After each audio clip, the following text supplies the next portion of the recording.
Bienvenido a un nuevo programa de Tramas Resueltas, el podcast dirigido por una inteligencia artificial y sus 4 esbirros humanos. Hoy estarán en la cabina de mandos Jordi T. Pardo. Presente. Mónica Rex. Buenas. Hace unos días fue el Manga Barcelona, el evento por excelencia del territorio español centrado en el manga, el anime y la cultura japonesa. El evento ha llegado a su edición número 29 y el próximo año se entrevé un aniversario por todo lo alto, pero ese es tema para otro día. Hoy venimos a hablar un poco de su pasada edición y a ofreceros un contenido muy especial en el que también estuvo implicada una personita muy especial, nuestra señora Rex, aquí presente. ¿Ya has recuperado horas de sueño, Mónica? No. ¿Tan duro es el trabajo, la vida de un aficionado en el Manga Barcelona? Bueno, yo creo que sí. Es decir, el Manga Barcelona siempre es duro físicamente, vayas en la calidad de lo que vayas. Yo recuerdo cuando iba simplemente como aficionada y era muy complicado aguantar el tipo durante todo el evento. Siempre me han dolido los pies el día después del salón.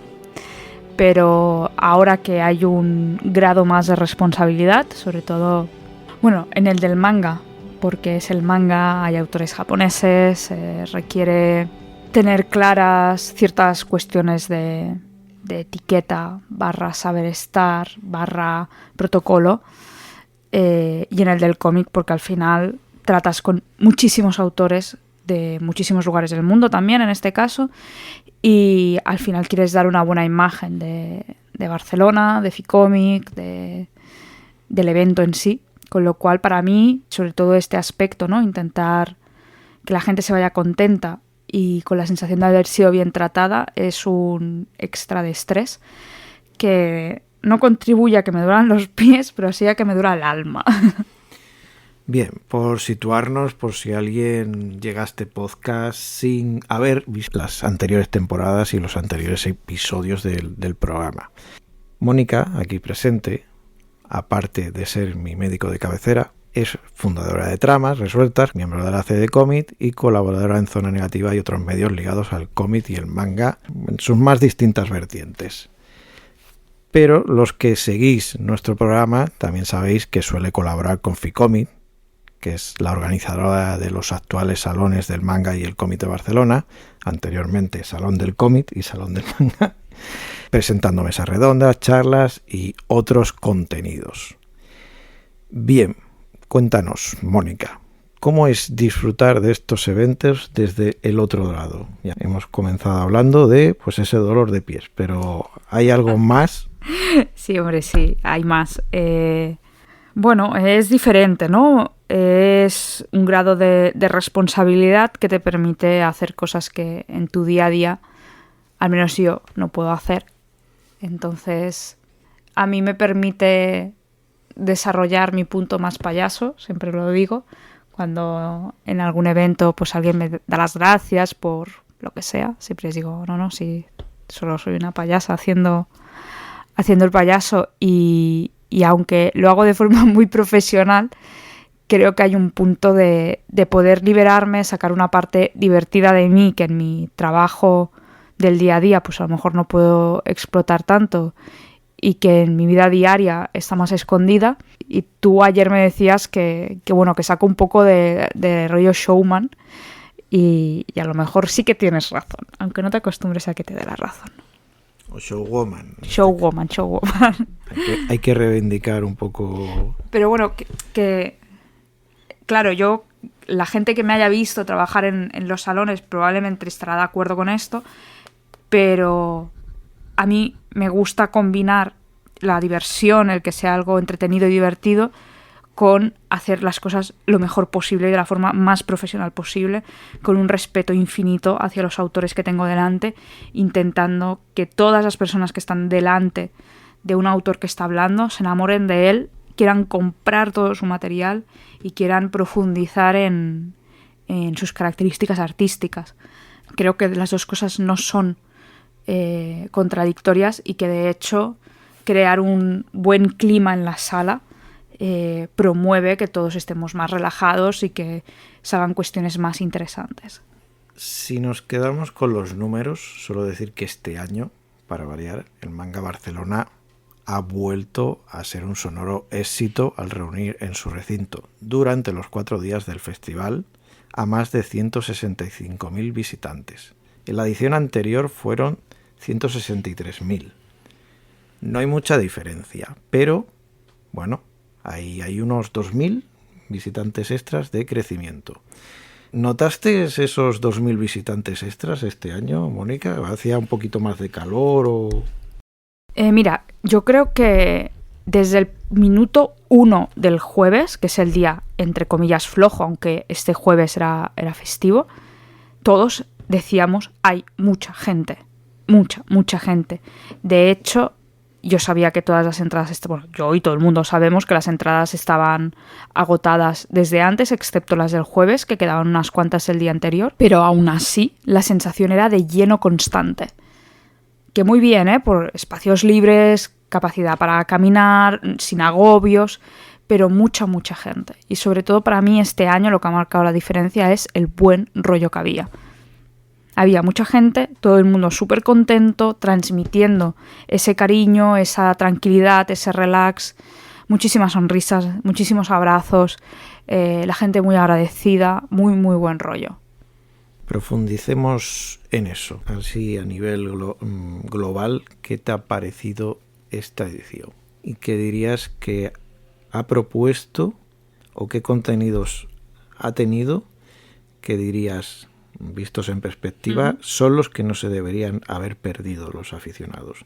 Ya sé que tú, en este caso, tienes una visión parcial porque te tienes que centrar en lo que tú has vivido, pero eso también nos da otra perspectiva también del evento. Claro, a ver, yo sé muy pocas cosas de las que pasan durante el evento, aparte por cuestiones personales que conoces tú de sobras. La previa del salón, el informarte de qué va a haber y tal, pues este año no lo he podido realizar. Pero de las cuestiones que ha habido a mi alrededor, que sí que conozco, yo creo que es imposible imaginarme un Manga Barcelona sin las proyecciones. Las proyecciones mueven muchísima gente y me parece que si hubiesen existido de esta manera y con esta calidad cuando yo iba como aficionada, sobre todo adolescente, nadie me habría movido de la sala de cine. Y a nivel de charlas, yo creo que hemos tenido las masterclass de la Escola Joso en la sala Manga Academy, en mi sala, que han sido hiper interesantes los 4 autores que han traído. Creo que a la gente es un contenido que le gusta mucho por el feedback con los autores que implica y pues sobre todo eso, ¿no? Gente que tiene ganas de meterse en el mundillo y poder hablar de tú a tú con autores es un contenido impresionante. Y luego, bueno, pues la charla de la que venimos a hablar, ¿no? Que para mí es lo que ha sido más estresante porque era algo importante y con cierta carga de responsabilidad, pero que creo que son las cosas que diferencian a los eventos de Ficomic del resto de eventos que se realizan a lo largo del territorio. Mónica se refiere a una mesa redonda de editores que se celebró durante este Manga Barcelona. La verdad generó bastante expectación, después hubo bastante gente en la sala. Llenamos. Como era de esperar. La mesa redonda tenía por título ¿Cómo va el manga en España? Y en ella estuvieron presentes Anabel Espada como editora de la sección manga de Norma Editorial, Carlos Subero por parte de Milky Way Ediciones, Carles Miralles en representación de Arechi Manga y finalmente un nuevo llegado, el traductor Luis Alís, que desde hace poco es nuevo editor de ECC Ediciones. Hubo un par de ausencias, eso sí, ¿no? Sí, finalmente tuvieron que excusar su ausencia Pedro F. Medina, de Fandogamia, y Alina de Tomodomo, porque Tomodomo traía al autor Tokyo Genso en colaboración con Ficomic, que era uno de los invitados japoneses, una persona bastante interesante que también tuvimos la oportunidad de escuchar en mi sala. ¿Cómo preparaste esta mesa redonda? Porque había ahí personalidades muy importantes, tratar con el sector editorial no siempre es fácil, contentar de alguna manera a todos, que las editoriales pequeñas no sientan que se les hace de menos respecto a las más grandes, etcétera, etcétera.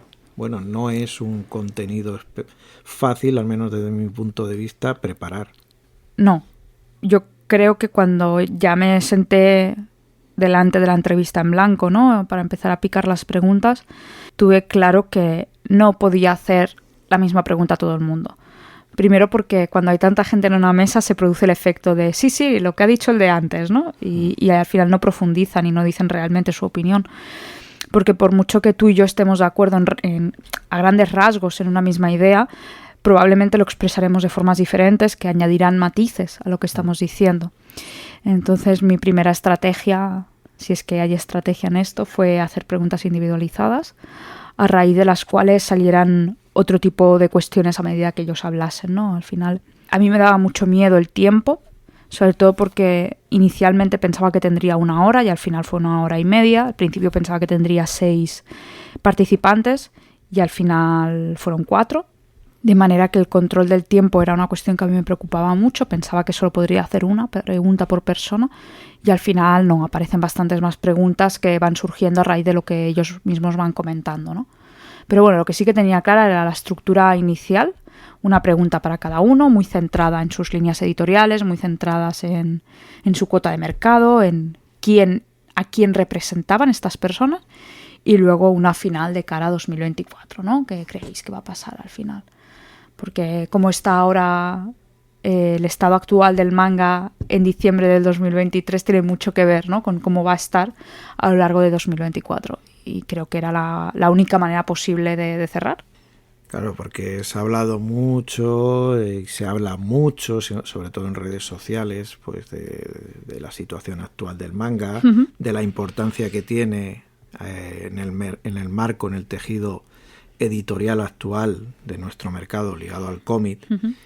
Siempre aparece la palabra burbuja por ahí, que se está sobreexplotando un filón que en algún momento pues puede conducirnos a una cierta crisis, como sucedió en 2008, y esas ideas siempre se están sobre la mesa y no sé si es más una proyección de miedos pasados o una situación catastrófica que mucha gente por algún extraño motivo les gusta imaginar, o el manga sigue teniendo una cierta mala opinión en algún sector o no se les sigue acogiendo pese al éxito que tiene, o porque, bueno, pues hay muchos motivos, se sigue viendo como un producto menor en comparación a otras facetas del cómic. Bueno, no sé exactamente por qué hay este temor con el manga y no con otros cómics, ¿no? Bueno, a ver, entiendo, ¿no?, que ha habido un aumento de las ventas de manga y no de otro tipo de cómic, y entonces eso puede causar una sensación de espejismo, de no saber qué está pasando, de... Ahora bien, yo creo que a lo mejor tampoco se ha analizado del todo lo que pasó con la crisis de 2008 respecto al cómic, porque sí que es cierto que hubo un momento de crisis, series canceladas, series discontinuadas, editoriales que cerraron, pero al final eso también respondía a unas cuestiones macroeconómicas que afectaron al mercado del manga o del cómic, pero que no tenían su origen en ese mercado. Entonces, creo que intentar entender la subida o la bajada de un mercado, sea cual sea, ateniéndote solo a ese mercado y sin tener en cuenta las razones globales que tienen que ver con la economía, también es un poco arriesgado y es un poco sesgado en el fondo. Y esta fue una idea que de alguna manera yo ya tenía esa intuición, ¿no?, de nos falta información realmente, cómo está afectando la inflación a nuestra manera de consumir, cómo está afectando pues las diferentes guerras, sobre todo el miedo, ¿no?, que empezó con la guerra de Ucrania. Ahora parece que la guerra de Israel y Palestina es como que nos da menos miedo, pero en realidad puede tener consecuencias económicas igual de devastadoras.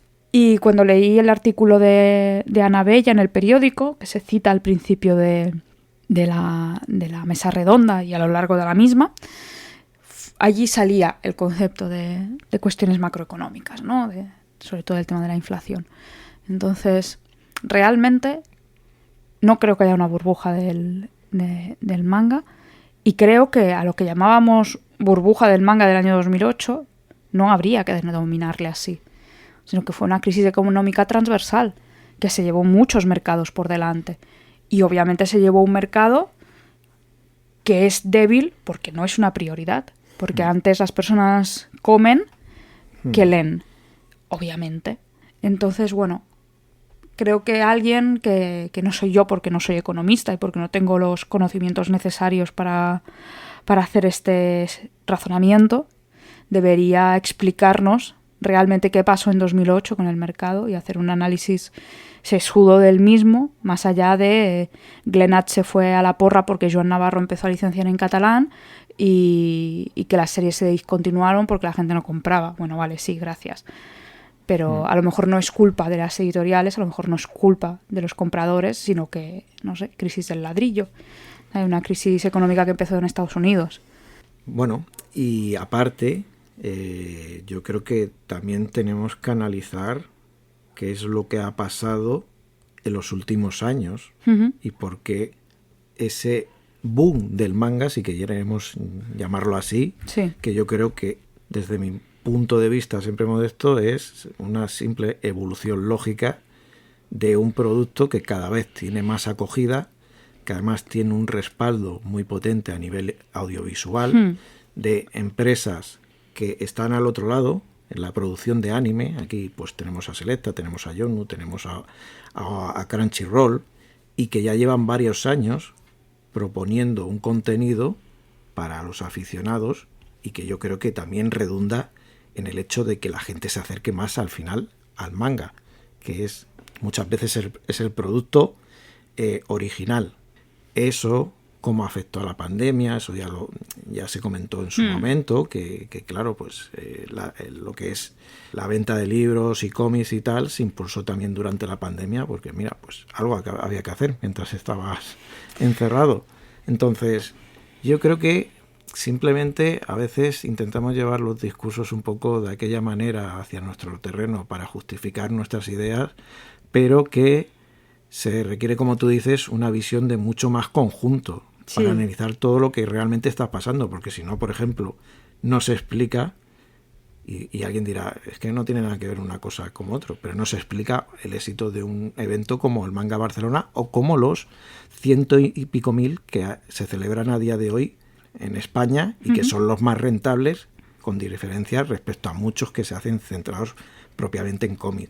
Mira, ahora que hablábamos de ver las cosas un poco con más perspectiva, también me gustaría mucho que alguien escribiese un artículo explicándome por qué la fascinación por las cosas que vienen de Japón llevan con nosotros desde el inicio del japonismo, ¿no? Aquel movimiento originado principalmente en Francia, con la fascinación con las cosas que venían de Japón y que en realidad nos persigue, porque yo creo que esa misma sensación de exótico, de maravillarte por una cultura diferente, con esas características que nos parecen tan excéntricas, hay algo de eso que sigue resonando en nosotros y que llega a nuestros adolescentes que flipan comprándose un kimono de estos satinados de 50 euros en el salón del manga, ¿no? No sé por qué el manga y el anime conectan tanto con nosotros. Yo creo que esto es un tema cuyo análisis nos llevaría pues otro podcast de varias horas. Pero la cuestión es qué pasa. Y el manga está aquí para quedarse, para crecer.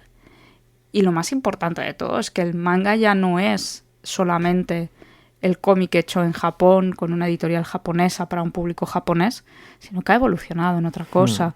Y cuando ves la enorme cantera de producción nacional de autores de aquí que beben de todas esas fuentes y que están creando obras maravillosas, bueno, yo me quedé con muchas ganas de hablar con la gente de Honu sobre cuándo van a empezar, aparte de impulsar el manga, que ya han conseguido ser referentes en esto, conseguir impulsar nuestros propios estudios de anime, ¿no? Porque va a ser el siguiente paso. Y al final, mucha de esta gente que tiene tanto miedo al manga, dentro de 10 años, cuando la producción de cómic nacional beba absolutamente de esas referencias, entonces ¿a qué tendrá miedo? Bueno, que las referencias además en muchos autores están ahí desde los 80, 90. Sí, y ya si nos vamos al mercado americano, pues hay muchos, podemos citar a Frank Miller, podemos citar a Scott McCloud, etcétera, etcétera, Sí. que no se ha inventado nada. Simplemente que ya tenemos unas generaciones que se han criado con estos referentes. Y es normal que los incorporen como autores a sus obras. Sí, no está tiene, claro. ni tiene más ni tiene menos. Ujú. Es como que siempre se pone el foco en el manga respecto a otro tipo de cómic y se le intenta, pues no sé, no, la palabra no sería hacer de menos, pero sí que se intenta visibilizar más sus problemas o posibles problemas respecto a otros.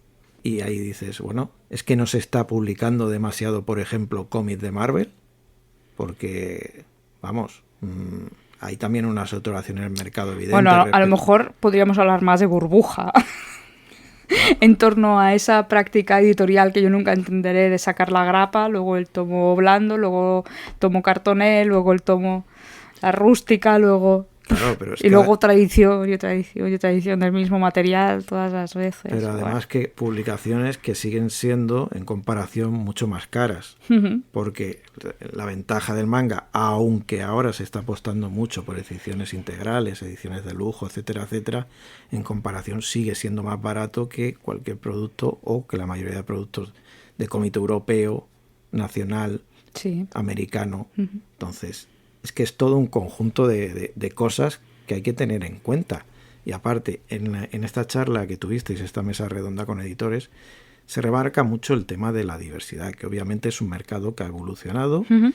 y que hoy es mucho más diverso y que permite otro tipo de publicaciones. Ujú. Y que no todo el mundo tiene que comprar todo, que también esta es una idea que los aficionados caemos muchos de, joder, es que no me lo puedo pillar todo. Bueno, pero tampoco claro. está pensado para eso. Claro. Y tampoco está pensado para que todo tenga éxito. Igual que no todos los libros venden. Bueno, claro, a ver, es decir, es que no hace falta que todo venda como Tokyo Revengers o como Haikyuu. Hombre, si o lo vende, pues perfecto. Obviamente, pero tú como editor o como editorial tienes que saber cuando estás comprando una licencia para que sea un top ventas o cuando estás comprando una licencia porque confías en ese material, confías que a la gente le guste y confías que te va a dar cierto beneficio, punto. Ya está. Ya escucharemos a los protagonistas de esta mesa redonda, pero tú, todos estos temas sobre los miedos futuros, sobre posibles crisis, sobre saturación del mercado y tal, ¿sentiste una visión positiva de cara al futuro? ¿Sentiste el miedo aunque te dijeran que no? A ver, yo soy de los 90, yo he vivido la crisis del año 2008, yo sé que es salir a un mercado laboral que no hay trabajo ni perspectivas de que lo haya, y todas las mini crisis que hemos tenido de por medio también las conozco, es decir, mi capacidad de ser optimista hacia el capitalismo es muy baja, pero me parecieron todos muy sinceros, muy transparentes con lo que contestaron. Sí que es cierto que, y yo les avisé antes de empezar, que no sería una entrevista fácil, pero tampoco sería una entrevista difícil. Yo creo que las preguntas que se hacen son preguntas que se pueden contestar y a cambio ellos fueron muy sinceros con las respuestas. Creo que hubo un buen pacto de caballeros, ¿no?, por decirlo de alguna manera, y me dejaron la sensación de que son conscientes todos ellos de en qué punto están respecto a sus empresas, de lo que pueden, de lo que no pueden hacer, y que no van perdidos. Por lo tanto, sí que hay una sincera confianza en sus decisiones editoriales. Y si nos quedásemos así con un titular de esta mesa redonda, para ti, ¿cuál sería así? Y ya vamos dando paso a ella para que los oyentes puedan echarle el diente. Pues en titular, claro, es que tú la tienes más fresca que yo porque tú la acabas de escuchar, pero claro, esto lo estamos grabando el martes, la mesa redonda fue el domingo y yo ya no me acuerdo muy bien de las intervenciones en concreto, ¿no? Pero para mí el titular es que no hay burbuja. Bueno. Que yo en ningún momento introduje el tema de la burbuja. El concepto de burbuja lo introdujo Anabel, que conste. Yo en ningún momento quise utilizar esas palabras porque precisamente no estoy de acuerdo con ellas. Pero es inevitable, ¿no? Al final es una mesa redonda donde los editores tienen la oportunidad de explicar cosas a la audiencia de redes sociales, a la audiencia que estaba allí, que la sala estaba llena. Y bueno, entiendo que tenía que salir el concepto, pero por tanto también, aunque no fuera yo quien lo introdujo, el titular de No hay burbuja me parece que podría resumir la opinión de todos los participantes. Perfecto. Pues si te parece, ahora sí vamos a dar paso a esa mesa redonda, cómo va el manga en España, y repetimos con la presencia de Anabel Espada, editora de Norma Editorial, Carlos Subero, por parte de Milky Way Ediciones, Carles Miralles, de Arechi Manga, y Luis Alís, por parte de CC Ediciones. Y modera, pues, nuestra Mónica Res. Así que nosotros nos vemos en el próximo programa de Tramas Resueltas y os dejamos con ellos. Pues eso, disfrutad muchísimo de la mesa redonda, tanto como la disfruté yo, y espero que la gente que estuvo presente.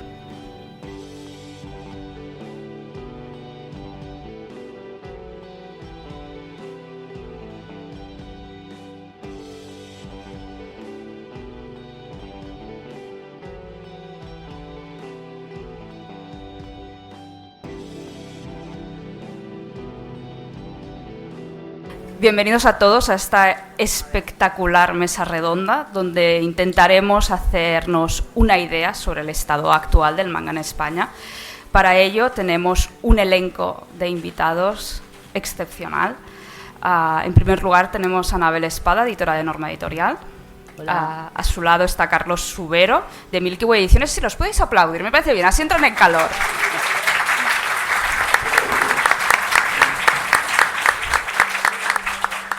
A continuación tenéis a Carles Miralles, de Arechi Manga.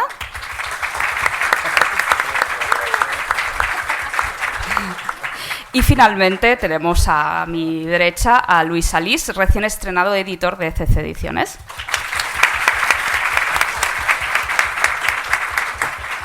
Bueno, en primer lugar quería agradeceros haber aceptado la invitación. Tenéis mucho trabajo durante el salón y estar aquí sé que es un esfuerzo. Excusan su presencia a Lina, editora de Tomodomo, y Pedro F. Medina, de Fandogamia, que tenían previsto venir pero finalmente no han podido. En cualquier caso, creo que es importante que en un evento como el Manga Barcelona haya un espacio de estas características, y esto solo es posible con vuestra colaboración, obviamente. Y bueno, quería empezar haciendo un poco un resumen de dónde estamos. Y hace unos días la periodista Ana Abella publicaba un artículo en El Periódico donde alguno de vosotros ha participado, o como mínimo colegas vuestros, donde analizaba un poco la situación del mercado. Y lo que venía a decir es que de forma internacional, durante la pandemia se registró un gran aumento de las ventas de manga, y este hecho llegó a su cenit en 2022. Y este año, 2023, parece que las ventas ya no han sido tan altas. Pero, como decía, esto no solo pasa en España, que creo que es una de las claves de la cuestión, sino que es un fenómeno global que incluye grandes mercados como es el francés o el japonés, y que responde a razones macroeconómicas como la subida de la inflación, guerra de Ucrania mediante, ¿no? Entonces, bueno, ese contexto me sirve para saltarnos algunas de las preguntas que podían ser las más típicas, ¿no? Y intentar plantearos una charla, una mesa redonda un poco individualizada. Veréis que haremos una pregunta a cada uno de los editores, aunque ya, como os he comentado, me gustaría que intervinierais también en las de los demás si tenéis algo que aportar. Así que bueno, como he prometido, empiezo con Anabel, y le he prometido que no le preguntaría nada de Sailor Moon, así que no lo voy a hacer. Bueno, durante la crisis de 2008, el mercado del manga sí sufrió un importante batacazo, con editoriales cerradas, series canceladas, espaciamiento de las publicaciones. ¿Qué diferencias crees que hay en el mercado del manga de 2008 respecto al de 2023 para hacernos pensar que no hay una burbuja económica a su alrededor? Una de las mayores diferencias que veo desde el mercado del 2008, como dices, al de ahora, es la madurez del mercado actual y su diversificación. Ahora mismo, pese que sí que es verdad que el número de novedades mensuales es muy elevado, no todas están orientadas al mismo público y, salvo honrosas excepciones, nadie se lo compra todo. Por lo que sí que es verdad que tú puedes poner en el mercado, no sé, 100 y pico novedades, pero claro, están para diferente tipo de público. Por lo que, claro, yo creo que no es tanto ese problema porque está un poquito más repartido. Sí que es cierto que hay títulos que son más mainstream y que los compran grupos de gente más diversos, pero hay otros que están enfocados a un público muy concreto. Entonces, bueno, pues realmente... Por ejemplo, en mi caso, pues de las últimas licencias que he anunciado, no sé hasta qué punto haya mucha gente que se vaya a comprar Wet-Sand y Digimon, que habrá. De hecho, ahí nuestra community manager ya ha dicho que sí que quiere las dos. Pero intentamos ampliar el mercado y diversificar, y también es eso, el mercado es mucho más maduro. Hay más gente, y también con pandemia todos hemos notado que se ha sumado o reenganchado mucha gente que o ha descubierto el manga y el anime porque por lo que sea nunca llegaron, o por edad, como gente que a lo mejor, gente de mi edad, que sí que en su adolescencia, en su juventud habían leído manga, por temas diversos lo dejaron y ahora se han vuelto a reenganchar, porque también tenemos mucho más público objetivo al que, digamos, apuntar. Hombre, a ver, suscribo las palabras de Anabel, y también creo que el otro día, viendo las redes sociales, me salía una publicación que me llamó la atención, ¿no? Y era que nos encanta a cada generación pensar que vivimos al borde como de un apocalipsis, y cada uno toma el apocalipsis en el medio en que se maneja. Obviamente, todo lo que has comentado al principio, sí que ha habido un bajón de ventas con respecto a los años anteriores, pero creo que el mercado, justamente, como dice Anabel, es mucho más maduro, las novedades están mucho más diversificadas. Cada editorial, creo que cada una de las editoriales que estamos aquí representadas tiene un público core distinto, y que sentimos que ha habido un bajón general, pero no creo que volvamos a esa situación, o no creo que sea comparable a aquella situación 2008, 2010, 2011. Creo que la situación es muy distinta. También se tiende muchas veces a exagerar según qué números, porque depende de quién hable. Yo puedo hablar de mi situación, no conozco la situación de Norma, porque no trabajo en Norma, ni de Cercer ni de Arechi. Y viceversa. Pero bueno, lo bueno es que sí que tenemos una relación muy cercana, y encantadísimos además, y bueno, se retroalimenta, hay una sinergia allí muy bonita, y con el resto de compañeros también. Incluso, a ver, que está recién estrenado como editor, pero le comentaba antes que siempre ha habido esta colaboración. Pero bueno, volviendo al tema, tal como explicaba Anabel, yo creo que tiene toda la razón, sobre todo la diversificación y la madurez del mercado actual.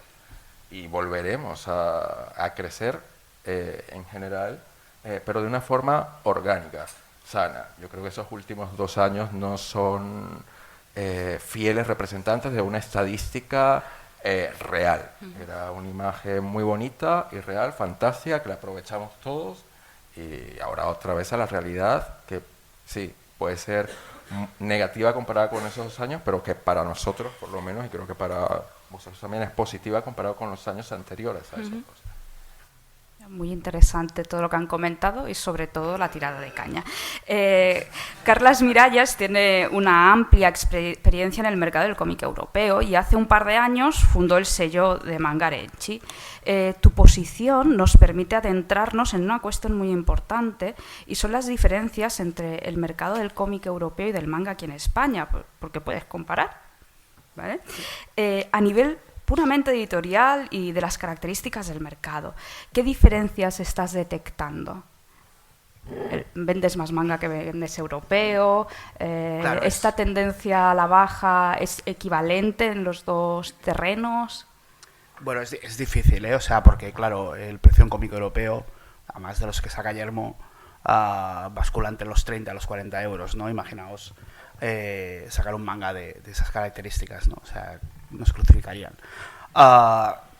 el cómic europeo va a un público más adulto, más, sobre todo Yermo, publica para gente de 30, 40, 50 años, ¿no? Con mayor poder adquisitivo. Nos equivocamos al pensar que los lectores de manga no tienen poder adquisitivo, porque como ha dicho ella, ya hay muchas generaciones de manga, o sea, yo supongo que bueno, no sé tu edad, pero con Anabel llevo 20 años trabajando, contigo no hemos trabajado nunca, pero hemos estado siempre, nos hemos conocido de nombre siempre y hemos coincidido alguna vez, y bueno, yo estoy casi en los 50. Así Anabel se sabe la su edad también. No, quiero decir que somos ya esa franja de edad, ¿no? O sea, yo lo veo mucho en los clásicos, a pesar de que no son títulos de grandes ventas, sí que funcionan muy bien, funcionan mucho como funciona el cómic europeo, porque tienen ese público. Se comete un gran error, como decía Anabel un poco antes, en pensar que el manga es solo para un tipo de público. O sea, seguimos... y eso hay que romperlo ya, o sea, nos cansamos de decir y nos indignamos cuando la gente dice es que el manga es para niños, el manga solo cuentan un tipo de historias, ¿no? O sea, cualquier persona de aquí, si alguien en Twitter dice eso, o alguien de un medio generalista que no sepa tanto de manga, ¿no? Y no tenga un conocimiento, nos indignaríamos y haríamos arder las redes, y en cambio entre nosotros también lo decimos, porque estamos pensando que vamos al mismo público. Es que un niño no puede comprar eso, es que eso no es para un niño, ¿sabes? O sea, es que, yo qué sé, cuando sacas un clásico que va a un poco, o sea, a un precio un poco más elevado, porque obviamente las ventas son menores, te dicen, es que los adolescentes no pueden meterse en el clásico, es que un clásico, o sea, tú no te vas a leer Guerra y Paz, bueno, yo sí me leí Guerra y Paz con 14 años, pero no es lo típico, ¿no? Entonces es de, no, el adolescente tiene sus mangas que publican algunas editoriales, que ojalá se publicar yo, pero no puedo, y luego cuando van creciendo se van diversificando en las editoriales que no tenemos acceso quizá a los grandes shonen o los grandes shoujos de moda, y que publicamos otros nichos para la gente cuando ya busca otras cosas, ¿no? Yo en el cómic europeo también veo eso, o sea, yo publico un tipo de cómic europeo histórico, fantasía, mainstream, de la BD franco-belga, que en España, pues sí, obviamente la parte de Norma lo publica, porque Norma toca todos los palos, ¿no? Porque es una empresa grande, pero no hay nadie más que esté publicando eso en cómic europeo. En cómic europeo también pasa, o sea, cada editorial tenemos un nicho, o sea, Stiberria es más, me perdonarán usar la palabra gafapasta, pero es más gafapasta para entenderlo rápido. Pues yo soy más mainstream BD, y tenemos que aprender que el manga es lo mismo, o sea, cada editorial nos vamos, o al menos en mi caso, yo me estoy centrando en un par de nichos muy claros y que me están funcionando. Y creo que bueno, a las que son más grandes, pues obviamente tocan más nichos porque tienen más poder para hacerlo, ¿no? Pero las pequeñas es lo que estamos haciendo. Y eso yo creo que hay que intentar que el público cale eso, o sea, no se puede comprar todo. Yo obviamente soy lector de novelas y nadie se compra todas las novelas que se publican, ¿no? Y en el manga tiene que pasar lo mismo. De hecho, hace poco alguien me dijo algo parecido cuando hay la crítica esta de algunos libreros, ¿no? Es que no me cabe todo en la tienda. Mi librero es una librería muy pequeñita de Santa Coloma que, bueno, tiene cosas apiladas encima de cosas. Es muy bizarro entrar ahí dentro. Pero esto las librerías de libros nunca lo han dicho, ¿no? Es que claro, todo va mal porque no puedo tenerlo todo. Bueno, es que a lo mejor no tienes que tenerlo todo. Y yo soy poco viajada, porque la economía me la ha dejado todo en vuestras publicaciones, me tenéis arruinada, pero yo no creo que en Francia la gente utilice este argumento, o en Japón, de no, es que como no puedo tenerlo todo, el mercado va mal. Necesitamos un librero, ¿no? En la mesa. Bueno, una librera. Bueno, yo hablo con nuestro departamento comercial. Bueno, nosotros vamos ampliando la tienda. Sí. Solo os digo eso, es que si no. Y de hecho ya hemos sacado las figuras porque o eran mangas o eran figuras. Yo realmente admiro mucho a los libreros, sobre todo por su inventiva para conseguir en el espacio que tienen, porque obviamente es finito, tenerlo todo. Sí que es cierto que todo o casi todo, lo que pasa es que, claro, esto a cualquier nivel, hay títulos que tienes que tener. De Dragon Ball tienes que tenerlo, Death Note tienes que tenerlo, Full Metal, Naruto, algunos que debes tenerlo. Y luego, claro, y de las novedades, pues también tienes que tenerlo. Tienes que tener Blue Lock, tienes que tener Tokyo Revengers, tienes que tener Kimetsu no Yaiba, porque, ostras, si no, ¿qué eres? Y luego encima, todo lo nuevo.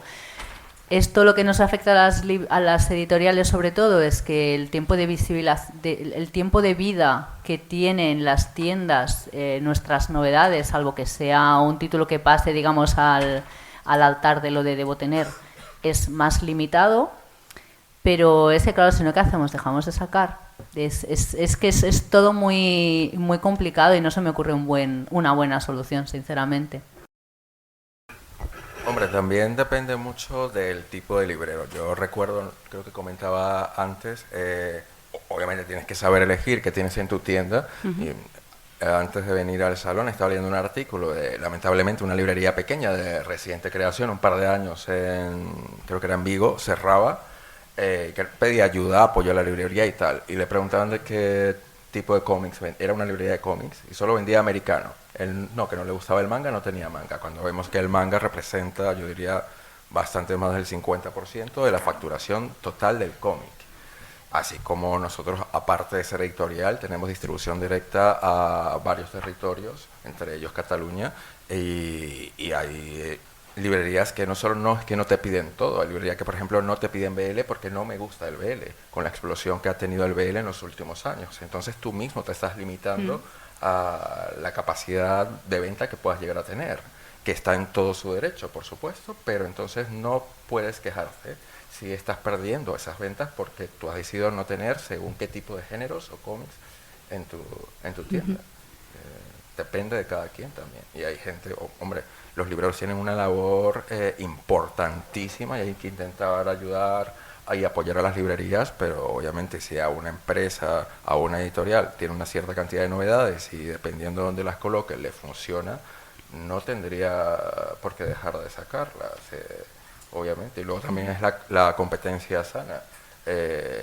Todos tenemos muy buen rollo, pero si yo puedo sacar más novedades y las puedo vender, porque tú puedes sacar 30 novedades, pero si no las vendes, te estás endeudando a ti mismo. Si yo puedo vender o que alguien se compre lo mío en lugar de lo tuyo o lo vuestro, es mejor para mí. Al final es competencia, ¿no? El mercado se regula. Es competencia entre caballeros, ¿eh? Como veis, todo muy correcto. Claro. El tema de la competencia, yo, por ejemplo, no creo en la competencia en la publicación, ¿no? Porque dos personas, o sea, nunca es el mismo producto. ¿Sabes? O sea, claro. La competencia sería si fuese el mismo producto con dos ediciones y a ver cuál mola más, ¿no? Sí. Eso sería chungo, sí. Claro, ahí está. Por eso no creo en la competencia, no creo mucho en el librero como prescriptor. O sea, yo creo que las librerías, muchas librerías no están haciendo, o sea, sobre todo las grandes, les falta el trabajo de prescripción. O sea, el librero pequeño sabe qué tipo de cliente tiene y por eso sabe lo que pide. O sea, por eso, o sea, él tiene que pedir en función de la clientela que tiene y especializarse en su clientela. Pues eso creo que es la solución para las librerías. Yo, si me dejas, intervengo preguntando. Tiene voz. Intervengo preguntando porque una de las grandes dudas que yo tengo ahora, que me encuentro en esta situación, ¿no? De que tengo que conocer muy bien el mercado lo antes posible, es hasta qué punto tenemos... O sea, sé que tenemos muchas más ventanas, ¿no? Porque ahora tenemos pues influencers que están especializados en el tema manga, todas las editoriales tenemos una tienda online, todas las tiendas de cómics tienen tienda online también, o sea, tenemos las opciones donde te puedes ir a comprar los cómics están mucho más tan desarrolladas como el mercado lo está, ¿no? Ahora mismo. Entonces, yo no sé si nos centramos mucho a lo mejor en la librera o el librero, pero en realidad los puntos de venta están también los salones, ¿no? Los eventos online, o sea, los eventos, digamos, en directo. Entonces yo me hago la pregunta de cómo gestionamos todos esos datos acerca de cuántos cómics se venden en cada sitio y cómo se venden, ¿no? Porque de ahí se pueden sacar muchas decisiones acerca de, bueno, es que a lo mejor esto no lo voy a vender en tiendas. Claro, pero y pongo el ejemplo de Babilón, ¿no? Que yo creo que es quizá el paradigma más interesante de que se han puesto a sacar hentai y lo han petado, ¿no? O sea, creo recordar que uno de los primeros que sacaron estaba el libro más vendido en Amazon durante una semana o una cosa así, o varios días, ¿no? Entonces, yo veo eso y digo, ¿cuántos más paradigmas o cuántas más situaciones en las que un tipo de cómic se puede vender muy bien en un tipo de situación hay por ahí que no estamos trabajando lo suficiente como mínimo, ¿no? Esto es de las primeras cosas que me he puesto yo a preguntarme, ¿no? Cuando de repente me responsabilizo. Claro, ¿no? mi De tantos respuesta mangas. es, yo solo vendo en librerías y en el Salón del Manga, o sea, yo no tengo más puntos de venta, o sea, yo soy ¿No más... tenéis tienda online? No, porque somos una editorial muy pequeña y me requeriría tener a alguien que lleve la tienda online con el gasto que se supone, y para eso ya están los libreros. En mi caso, porque yo como vengo del europeo y ya no la tenía, entonces ahora ya soy mayor para montar estas jaranas, ¿no? Pero eso que decía, ellos, para mí, el trabajo de marketing que hicieron, que me da mucha rabia, con el manga de medianoche... Se ha convertido en marca, pero eso también tiene una razón y volvemos al tema de las librerías. Cuando comenzamos justamente hace más de 10 años en esto, era justamente esa época de crisis del sector. Y empezamos a sacar nuestras publicaciones humildemente, llamamos a las librerías a hacer trabajo de comercial, porque las distribuidoras nos decían, no querían trabajar con más editoriales, obviamente el sector estaba en crisis, llamábamos a las tiendas y era muy pocas nos querían coger el material. Debo decirlo siempre, Norma Comics, Norma Editorial, siempre nos apoyó desde el principio y tuvimos que buscar la manera de crear nuestra propia tienda, o sea, nos vimos forzados, queremos venderlo, tenemos que hacerlo online y obviamente reforzamos esa promoción. A día de hoy, obviamente, es una parte importantísima de ventas para nosotros. No sé si funciona así con otras editoriales que, bueno, aquí no están. Planeta creo que vende online directamente también. Bueno, SC también ahora lo hace. Ibrea también lo empezó a hacer.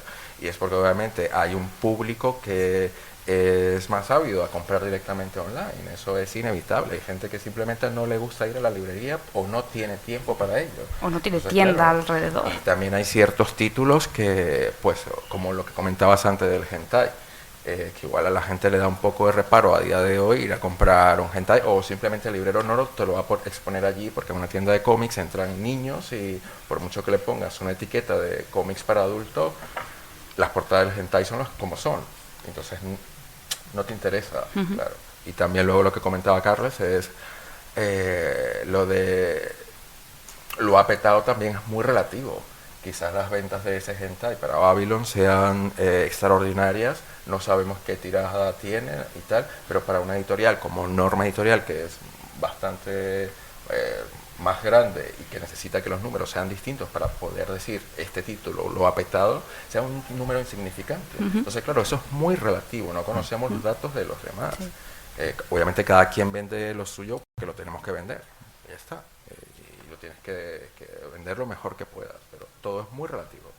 Me parece muy interesante todo lo que has comentado, sobre todo por el hecho de especificar, ¿no? O dejar dicho que es que sois muy diferentes todos vosotros, y por eso para mí, por ejemplo, no tenía sentido hacer preguntas generales, pese a que estamos hablando de cosas generales, pero es muy diferente. Entonces el éxito de un título también es relativo.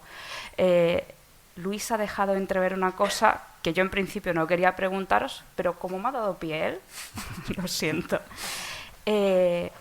¿Cómo veríais el tema de dar números? Es decir, explicitar que se supiera cuánto vende cada serie, cada tomo de cada serie. Pero por política editorial no damos con números. ¿Pero se dan de números de literatura? Pregunto. Pero ¿Se dan? Realmente, ¿Es verdad? ¿Cuándo van a meter Mercadona? Claro, sí. Pero escucha, no me interesa el me interesa la justificación. ¿Se dan números o sea, no, hay una justificación. O sea, cuando he dicho que no hay competencia, es verdad, pero solo hay una competencia, que es cuánto pagas a Japón. Si sabes los números... Uy. No, si sabes, o sea, si tú sabes la tirada y el PVP, sabes lo que estás pagando a Japón, más o menos. Entonces, ahí es la única competencia que hay, la subasta de títulos, que no es con un señor así haciendo, con un martillo, ¿no? Pero todavía, pero va para allí. Vamos para allá. Para mí es la única justificación que hay. Entonces yo como no tengo pasta y siempre las pierdo, o sea, Yo a veces sí que doy números pues porque vendo menos que estos señores de aquí y que este señor de aquí. O sea, bueno, por eso yo tengo la libertad de dar números, porque lo que yo diga no les afectará, ¿no?, a las ofertas que hagan ellos. Pero yo entiendo que cuando estás trabajando en licencias muy potentes, o sea, no puedes dar los números porque estás mostrando tus cartas a la competencia. Y es lo que digo, o sea, yo no sé cuántas latas de tomate, o sea, el coste de una lata de tomate para que me cueste X. Soy alérgico a tomate, no sé por qué he dicho esto, porque no sé lo que cuestan las latas de tomate. Ni te importa. Sí. Pero bueno, no sé si me he explicado, es que me explico Sí, mal. no, lo has explicado muy bien, Carlas. Creo que ha sido muy esclarecedor el motivo de que a veces no se acaba de entender desde fuera, pero que desde dentro. Y lo digo yo porque soy el que, como no tiene problemas a veces, que a veces dice, es que Areche sí que da números, que en una entrevista que hicimos con Manga y otras viñetas di bastantes números y tal, ¿no? Pero porque para mí no es un problema en la competencia que supone el mercado del manga de derechos. Y no es la única razón, ¿no? Porque luego la gente no los entiende. O sea, la gente no está en un contexto empresarial. Ujú. Y tú dices, pues de este libro hemos ganado 10.000 euros y se piensa que ¿sabes? Que esos 10.000 euros los tienes tú en un chalet en la Costa Brava. Y no, esos 10.000 euros te están pagando los sueldos de la gente, la imprenta, ¿sabes? O sea, la gente... Tú das números, pero no están en un contexto empresarial, ¿no? Uh-huh. y se sacan de contexto. Uh-huh. Y bueno, se generan las batallas online que se generan. Milky Way Ediciones es una editorial joven pero veterana, una cosa un poco rara, que ha quedado demostrada la importancia de tener un nicho de mercado, como comentábamos anteriormente, y un nicho que es capaz de conseguir que hayan lectores que se sientan fans y seguidores vuestros, que tiene mucho mérito. La campaña publicitaria que hicisteis cuando arrancasteis, se sigue hablando de ella, lo cual es fantástico. Pero quería irme por otro sitio, y es que en el artículo del periódico que he citado al principio, Óscar Valiente comentaba que se había producido un aumento en el precio de la compra de las licencias a Japón. Y yo lo que quería preguntarte es si estás de acuerdo con esto y si en vuestro caso también lo habíais detectado. Sí, por supuesto, porque al llevar ya un tiempo considerable dentro de la industria, empiezas a competir por títulos, que muchas veces hemos competido títulos con Norma, muchas veces hemos competido títulos con SC, también probablemente, sí, aunque tengamos nichos distintos con Arechi, y es normal. Y aquí en los últimos 2 años, sobre todo, quienes más ganaron y quienes salieron victoriosos de esa Battle Royale fueron las editoriales japonesas, porque si queríamos publicar algo, estábamos en una batalla encarnizada de, unas ofertas brutales. Uh-huh. Claro, eso te quedas ahí enganchado, y si es una serie de 4 tomos, no pasan, pasa, pero no pasa tanto como si es una serie abierta y tienes que pagar por el primer tomo lo mismo que pagaste por el tomo 30, venda o no venda. Entonces, obviamente esas ofertas se fueron yendo a más, las editoriales te fueron pidiendo más, y yo creo que justamente ahora que hay esa recesión del mercado, también las editoriales japonesas entienden que ahora ya el resto de editoriales internacionales no van a ofrecer lo mismo. O sea, te plantas y ya está, porque tienes que hacer números. Pero claro, obviamente sí que subió muchísimo el precio de una licencia de títulos nuevos, sobre todo de los más potentes. O de lo que esperabas tú, porque obviamente muchas veces pasa que apuestas muchísimo por un título que en Japón y en otros mercados funciona brutalmente, y luego llegas aquí y la gente aplaude mucho, en redes suena mucho, pero luego la verdad está en las ventas finales, en la librería. Si te dejas llevar por redes, se te puede ir la cabeza, definitivamente. Anabel ríe y llora a la vez, has hecho ahí una mueca. Es mi vida. Es que es eso, y luego te llevas la sorpresa, la típica licencia que nadie aplaude, luego de repente dices, ostras, es que me ha salido genial. Pero sí, el mirar reports de derechos en el último año, 2 años, a veces es para llorar. O sea, ves unos avances que has tenido que pagar si querías llevarte el gato al agua. Dices, madre mía, por Dios, que se acaben 10 tomos. Porque, claro, es que es lo que él dice, los primeros tomos siempre tienen muy buenas ventas, siempre hay una caída, siempre. Lo que pasa es que a veces, pongamos el caso de Tokyo Revengers, la caída está bien. O sea, la caída ya firmaría yo por esa caída siempre, pero es que a veces hay una caída en picado, sobre todo de series que se alargan tanto en volumen de números como en el tiempo.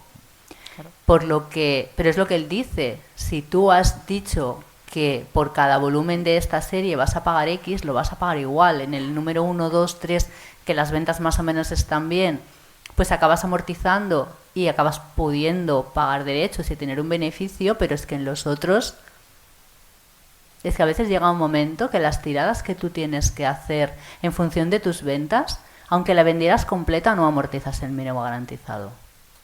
Y de estas tengo bastantes. Es lo que te digo, o sea, cuando me toca mirar reports, es madre mía. Coger los pañuelitos y me pongo a llorar. No, pero es que en serio, hay algunas que dices, madre mía, madre mía. Pero bueno, en mi caso tengo la suerte de que tengo algunos títulos muy buenos que me acaban maquillando y a fin de año pues, al menos me salen en negro, no me salen en rojo. Pero si a veces lo miras por títulos es complicado.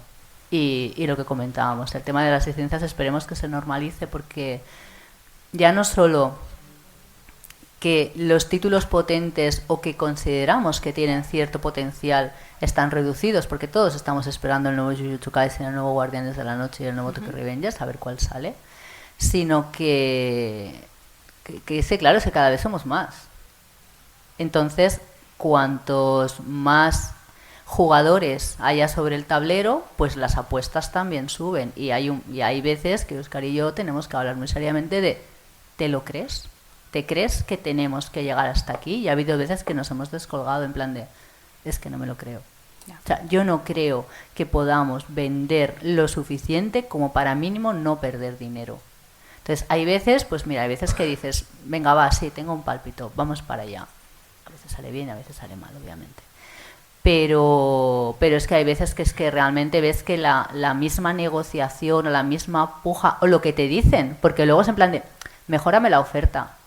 Pero no sabes si es porque ellos creen que pueden sacarte más dinero o porque realmente sí que hay otra persona que está ofreciendo lo mismo que tú o más y por lo que sea se ven en la obligación de decirte mejórala si quieres seguir en liza.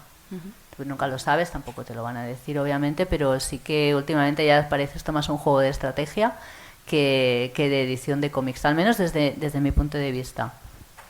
Pobre Luis, lo estamos asustando. No, que va. De hecho, no. Bueno, o sea, del espanto que está contando Anabel, lo estoy viviendo ahora. Me suena todo lo que estás contando, me suena absolutamente. Y sí que yo estoy intentando buscar cosas que a lo mejor no sean claras a primera vista, ¿no? Porque editoriales japonesas hay muchas, las hay de diferente tamaño. Y las hay también con diferentes filosofías, ¿no? A la hora de decir de esa negociación de títulos. La negociación de títulos no la hago yo. Yo ahora mismo estoy más bien un poco como de oyente, ¿no? La parte que tengo yo más dominada por llevar tantos años traduciendo manga y anime y este tipo de cosas es que pues no tengo ningún problema en leerme un montón de manga y de intentar hacerme una idea de qué tipo de cosa editorial tenemos ahí. Pero claro, yo ahora tengo que empezar a acostumbrarme a verlo todo en el contexto de que es una editorial en la que estoy, que es bastante grande, que tenemos además la ventaja o inconveniente, ¿no? Según lo mires, de que tenemos otro canal en el que vendemos muchos cómics que son los de DC. Claro, o sea, y que además tenemos esa pequeña ventaja estratégica de que podemos hacer cosas como lo que hemos sacado ahora de los mangas de DC, ¿no? Que algunos están muy bien, ahora veremos cómo van las ventas, ¿no? Pero claro, es en ese contexto de estabilidad financiera que tiene una empresa en la que salen muchos cómics, ¿no? Que seguramente cambiará muchísimo a lo que a lo mejor podemos vivir en ECC y en Norma, a lo que podéis vivir en Milky Way y Arechi, ¿no? O sea que hay tantísimas variables, ¿no? Y entonces yo además me empeño en decir, vale, pues vamos a ver más variables todavía, ¿no? De decir lo que os comentaba, ¿no? Cuánto afecta el punto de venta, intentar, o esa es un poco la forma en la que yo estoy intentando plantearlo, y luego a lo mejor me pego un tortazo, ¿no? Pero de decir, estratégicamente me vale la pena lo que tú comentabas, ¿no? No lo veo, pero a lo mejor veo que quizá con esto cree un pequeño fenómeno de que a lo mejor otro tipo de título, ¿no? Abro un poco de mercado que a lo mejor no me creo este en concreto. Pero entonces eso quiere decir que lo ves. Claro, vale, O entonces... sea, hay veces, cuando yo digo no lo veo, es de que realmente no lo veo. O sea, como editora, yo cuando veo una serie, solo voy a por ella si sé cómo venderla. En mi cabeza, luego a lo mejor no lo consigo, ¿vale? Pero yo la veo y digo, vale, es esta serie. ¿Qué podría hacer con esta serie? Pues un caso, por ejemplo, que pasó unos años fue la adaptación en manga de Sherlock, de la serie de la BBC.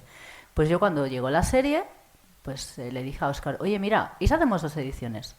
Hagamos 2 ediciones para 2 canales distintos, para 2 tipos de público distinto. Entonces yo directamente la veía porque yo sabía o tenía una opción de cómo venderla, que obviamente luego si la presentas a Japón te pueden decir que sí, te pueden decir que no, después de que obviamente Óscar me diga que sí o que no, ¿no?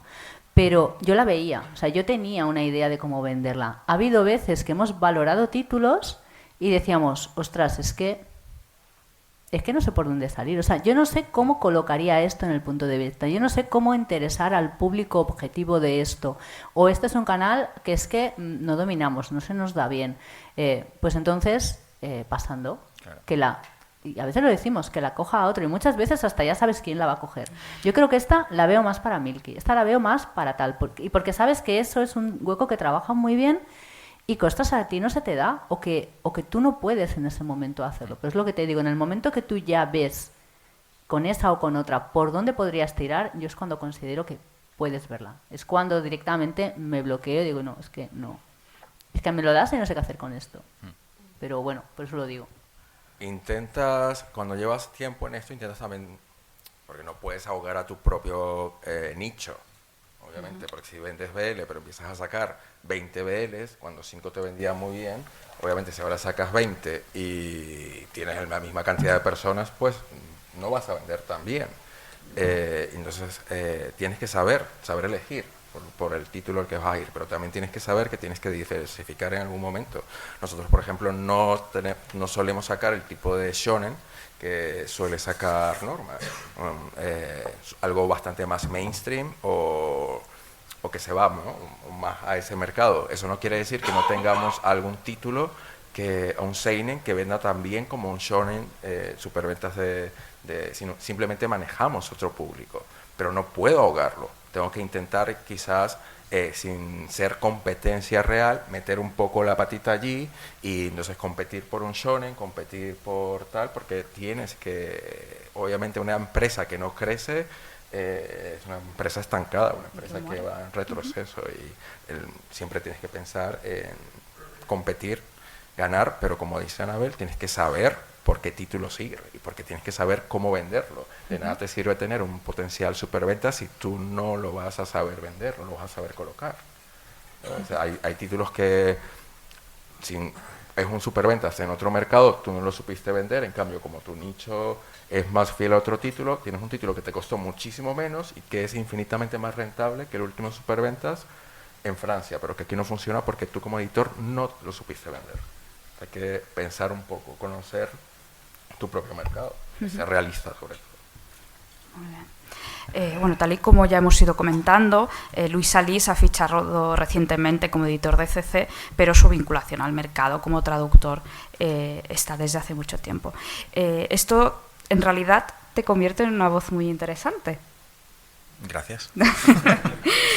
A mí lo que me gustaría preguntarte es un poco qué perspectiva tienes, ahora que acabas de aterrizar, en año 2023, cómo está el manga, un poco de lo que ya hemos ido comentando, pero también ha sido el que ha estado más callado, así que sí, todo bueno, tuyo. Es que en realidad yo, entre comillas, lo tengo todo por aprender, porque sí que, bueno, yo sigo con mi empresa, ¿no? Pero yo tengo una empresa que nos dedicamos sobre todo a la localización de videojuegos, anime y manga.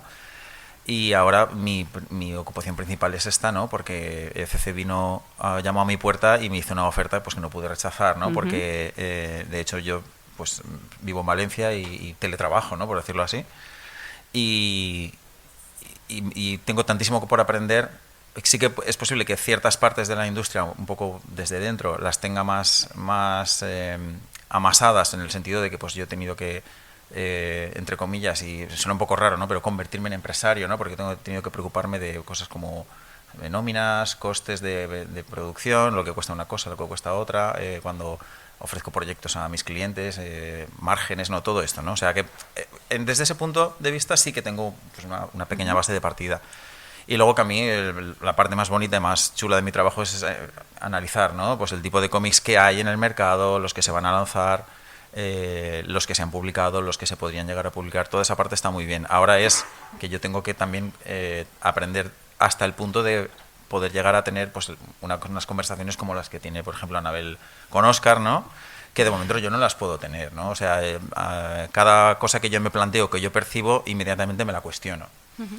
Entonces lo que intento es centrarme en las partes que me resultan bastante incuestionables, ¿no? Como por ejemplo características de calidad que yo puedo percibir que pueden llegar a ser como bastante objetivas de un cómic, que las veo también en cómics que han tenido un buen resultado, ¿no? Que la gente sabes que se lo está comprando, que lo está coleccionando, que está interesada, y por eso miro mucho redes sociales, empiezo a conocer a un montón de gente que trabaja influenciando constantemente, ¿no?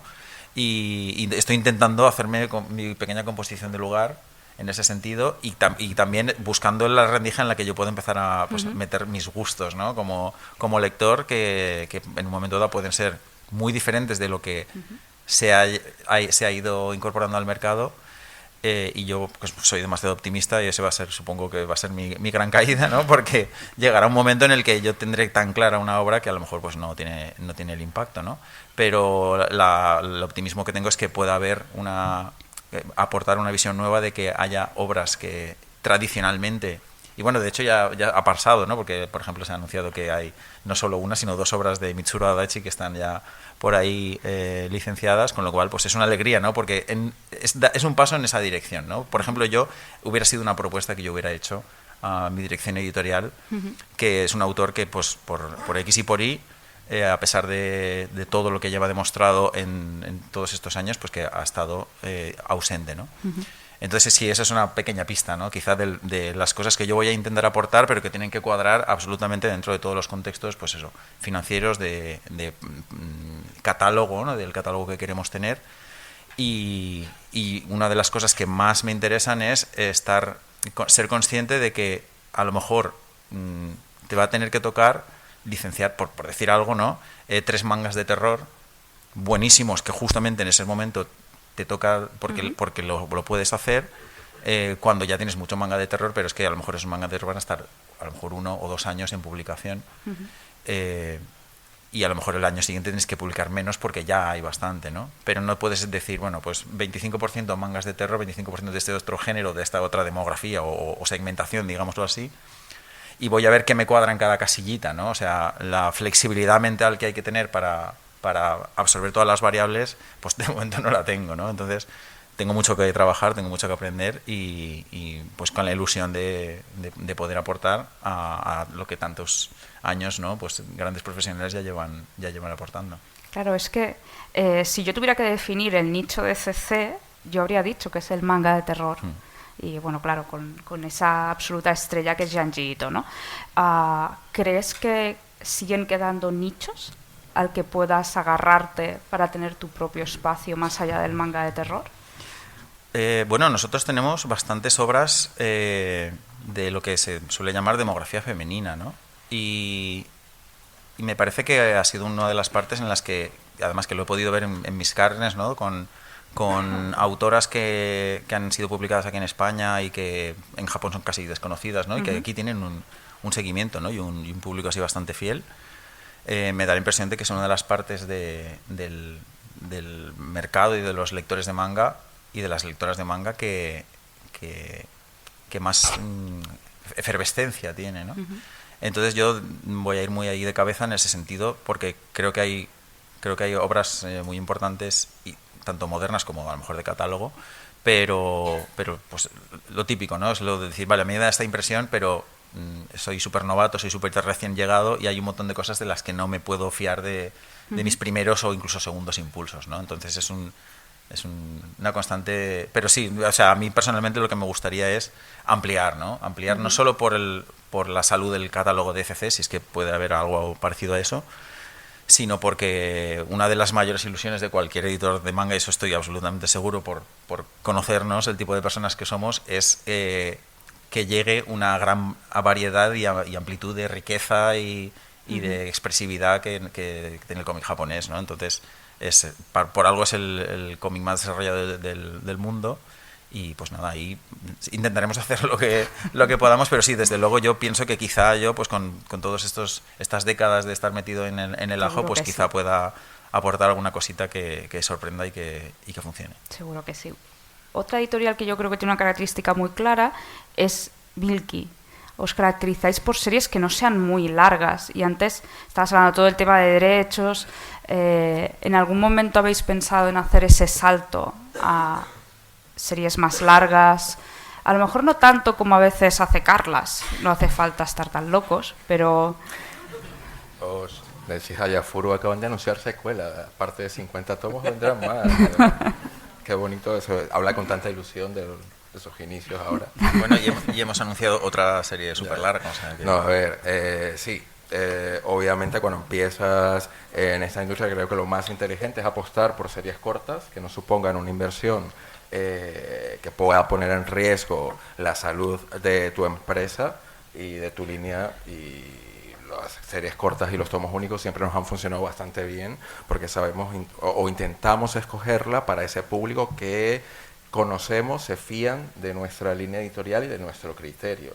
Pero ya hace bastante tiempo que tenemos series mucho más largas. Golden Kamuy acabó con 31 tomos cuando la cogimos. Iba por el tomo 5, Children of the Wells, 20 y tantos tomos, 23 tomos. Tenemos unas cuantas así, muchas series abiertas. Atelier of Witch Hat es una serie abierta, está funcionando increíblemente bien desde el principio. Y eso es, tienes que dar el paso. Si quieres ser relevante, porque obviamente los shonen o las series de éxito del momento nunca sabes cuándo van a acabar. Y siempre, como comentaba Anabel, todos estamos a la expectativa de cuál es el nuevo superventas para ir todos a por él. Y claro, cuando sale tú no sabes cuántos tomos va a tener. ¿Sabes? Pero sí, nosotros encantados. Ahora tenemos esa capacidad de poder entrar en competencia por un título que antaño no teníamos. Ahora nos peleamos tenemos la suerte de poder trabajar con Shueisha, con Kodansha, que son editoriales que no trabajan con todas las editoriales, tienen una serie de requisitos para poder empezar con ellos. Nosotros tenemos la suerte que hace muchos años que trabajamos con ellos y ahí la competición ya somos menos. No todos trabajan con Shueisha, por ejemplo. Eso sí. Pero bueno, ahí estamos. Que algunas las hemos ganado, ¿eh? No, sí, y muchas. Pero eso, obviamente, es una parte del trabajo que bueno, emociona. Pelear por un título que en el que tú crees es bonito, y cuando lo ganas, más bonito cuando aparte de ganarlo ya lo sacas y funciona. Ya eso vamos. Esa es una sensación brutal. Pero bueno, que eso se va dando con el tiempo. Yo creo que es un poco, no sé cómo decirlo, ingenuo pensar que tu empresa, porque aquí al final somos empresas todos, tiene 1 año, 2 años y que vas a empezar a competir por el próximo Jujutsu Kaisen, ¿sabes? Tienes que saber cuáles son tus propios límites para poder, para no poner en riesgo la salud de tu editorial, de tu empresa, de tu negocio, de tu idea tan bonita, porque obviamente todo esto empieza siempre con la ilusión de querer hacer las cosas lo mejor que puedes, y estoy seguro que todos los que estamos aquí intentamos y lo hacemos cada día y con cada título lo mejor que podemos hacerlo.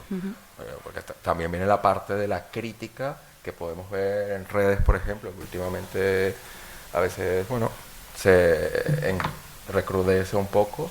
Es porque la gente no sabe lo que hay detrás del trabajo, de la inversión, sobre todo de tiempo, esfuerzo y dinero que conlleva sacar un solo tomo de manga. Ya no una serie de superventas, imagínate, complicado. Yo estoy convencida de eso, de que muchas de las críticas más cruentas que aparecen en redes sociales en realidad nacen del desconocimiento de mucho del trabajo que hay detrás. Llevamos ya 1 hora hablando y yo no veo la crisis del manga en ningún sitio. Me lo habéis dejado bastante claro, os veo muy optimistas. Esta pequeña caída de las ventas lo que muestra es un proceso de estabilización, y es una pregunta abierta para todos, ¿eh? Mira, ¿sabes lo que dijo Pedro el otro día en la presentación de, ya que no estaba, pues dejadme que ponga un poco de Pedro F. de Fandogamia? Lo primero que dijo fue, ¿qué ruido hace la burbuja del manga que se pincha o es un globo que se va deshinchando poco a poco, ¿no? Mi pregunta es, ¿quién ha dicho lo de la burbuja? Bueno, comparado con lo de... Es que habéis dicho, hay burbuja. ¿Y qué pensáis de la burbuja? Bueno, no, era una pregunta genuina, no lo sé. Entonces, claro, es como de, ¿y qué piensas de la burbuja? Y a veces me quedo en plan de, hay burbuja. ¿hay burbuja? Ostras. A ver, nosotros, hablo de Norma y de la percepción que tenemos nosotros, Después de pandemia, todos sabemos lo que pasó. Las ventas fue espectacular, en parte porque creo que lo que he comentado antes, mucha gente se enganchó al manga, se reenganchó al manga, tenían muchas ganas de seguir leyendo esto que habían empezado a leer a lo mejor en pandemia. Todos nos ventilamos las pilas de un día de estos, cuando tenga tiempo me lo leeré. Y bueno, estás confinando, no tienes otra cosa más que tiempo, entonces te pones al día, digamos. Y las ventas subieron mucho. Nosotros tuvimos además la suerte de que pillamos Tokyo Revengers en el momento, que ya fue lo más, y las ventas estaban disparadísimas, muy disparadas. No nos imaginábamos que fueran a ir tan bien. Aprovechamos la ola, obviamente, como hemos hecho todos, pero siempre sabíamos que en algún momento eso tendería a bajar. Nuestra duda siempre había sido si cuando bajara y volviéramos a estabilizarnos, en qué punto nos encontraríamos. De momento, obviamente ha habido bajada esperada, al menos por nuestra parte, y no nos hemos quedado mejor de lo que estábamos antes. También es cierto que antes de la pandemia, a su ritmo, el manga seguía subiendo. O sea, no es que hubiera estado estable y de repente hubiera un pico, no, iba subiendo, lo que pasa es que de repente hizo así. Entonces ahora ha bajado y se ha estabilizado. De momento se ha estabilizado en un punto que, a ver, claro, nos gustaría vender lo que vendíamos hace año y medio, ¿vale? O sea, tampoco somos tontos, pero se ha estabilizado en un punto muy bueno, precisamente porque creo que hay mucha gente que ha entrado y que se va a quedar ahí. Habrá que ver cómo evoluciona, dependerá mucho de los títulos que podamos ofrecer, ya no solo Normas, sino los demás. ¿Qué pase con la actualidad japonesa? Porque si realmente por lo que sea en Japón hubiera una crisis de nuevos títulos y no hubiera nada que lograra capturar el interés del lector de manga mundial, pues bueno, sí, pues a lo mejor no puede haber un nuevo superventas porque no existe, porque no acaban de dar con la tecla, porque bueno, y luego de repente a lo mejor hay 3, nunca se sabe. Pero nosotros, de momento, como nos estamos quedando, estamos bastante contentos, pero somos también muy conscientes de que hay que seguir trabajando, tenemos que seguir intentando ofrecer las mejores ediciones y estar muy atentos a lo que se cuece, a lo que se mueve y a esos pálpitos que a veces tenemos de yo creo que esto puede funcionar. A veces, pues lo que hemos dicho, a veces tienes suerte y das con la tecla, y otras veces, pues bueno, pese a tu pálpito y a que sabes que esta serie está muy bien, pues por lo que sea no conecta con el público español o no consigues venderla, o a lo mejor pues no es el momento y el lugar. Y lo mismo, lo de la burbuja, ¿quién lo ha dicho? Y sobre todo, como comentaba antes, todo es cuestión de perspectiva.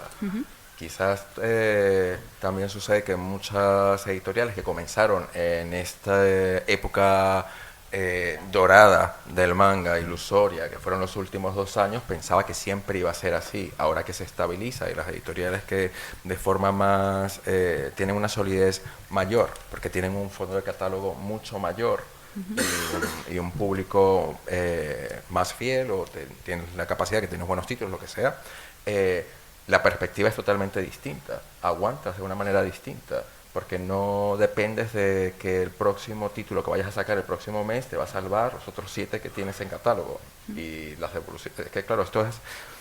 Hay un entramado brutal de trabajo que hay detrás, de distribución, de tasa de devolución y cosas que no...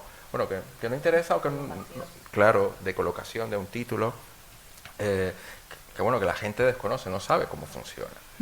Y también una de las cosas que no se ha mencionado es que sí que subieron mucho las ventas durante esos 2 años, sí, pero también subió espectacularmente el coste bueno, claro, durante esos 2 años, cuando llevaban 20 años sin subir.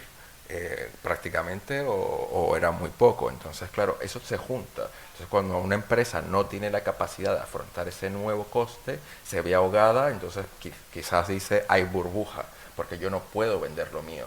Pero claro, eso eres tú.